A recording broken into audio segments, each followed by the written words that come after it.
Ma'am சொல்லுமா. Patient பேர் Kathiresan ma'am. திருச்சியிலேருந்து கால் பண்ணியிருக்காங்க. அவங்களுக்கு வயசு 62 ஆகுதுங்க மேம். அவங்களுக்கு வந்து யூரின் போகும்போது நிறையா போகுதுங்களாங்க மேம். 6 மந்த்தாக இருக்குன்னு சொல்லியிருக்காரு. இப்போ ரொம்ப கண்டினியூவாகவே நிறையா போயிட்டே இருக்குது. எப்போ யூரின் போனாலும் நிறையாவே தான் போகுது அப்படின்னு சொல்லி கால் பண்ணி இன்ஃபார்ம் பண்ணியிருக்காருங்க மேம். அதை பற்றி கொஞ்சம் எக்ஸ்பிளைன் பண்ண சொல்லி கேட்டிருக்காருங்க மேம்.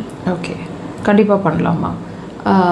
இந்த ஃபோமி யூரினேஷன் அப்படிங்கிறது, அதாவது ஒவ்வொரு தடவை யூரின் போகும்போதும் நீங்கள் வெஸ்டர்ன் டாய்லெட்ஸில் போனீங்கன்னா before flushing your toilet just உங்களோட யூரினை நீங்கள் பார்த்தீங்கன்னா ஒரு வெள்ளை படலம் மாதிரி அப்படியே மேலே படிஞ்சு நிற்கும், which is called foamy urination அல்லது யூரின் நுரைச்சி போகிற கண்டிஷன். இந்த கண்டிஷனில் நீங்கள் சஃபர் ஆகிட்ருக்கீங்கன்னா இந்த பதிவு ரொம்ப முக்கியமான பதிவுங்க. உங்களுக்கு பொறுமையாக முழுசாக பாருங்கள். கண்டிப்பாக ஒரு புரிதல் உங்களுக்கு வேணும்.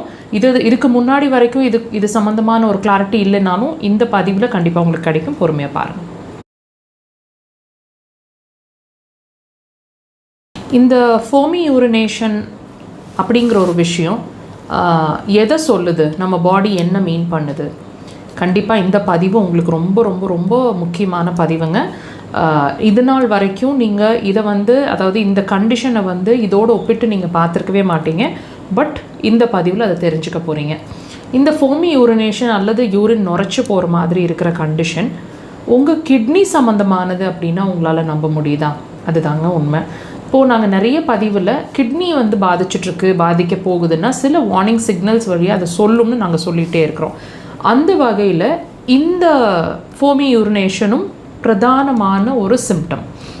உங்கள் கிட்னி வீக் ஆகிட்டுருக்கு அப்படிங்கிறத எடுத்த உடனே ஒரு ஃபெயிலியர் கண்டிஷனில் அது சொல்லாதுங்க. படிப்படியாக தானே ஒரு ஆர்கன் டேமேஜ் ஆகும். ஸோ அந்த படிப்படியாக அதோட டேமேஜிங் கண்டிஷனை நமக்கு ஏதோ ஒரு வகையில் உணர்த்தத்தானே வேணும், உணர்த்திட்டு தானே இருக்கும். அந்த வகையில் உணர்த்தக்கூடிய விஷயந்தான் இந்த ஃபோமி யூரினேஷன்.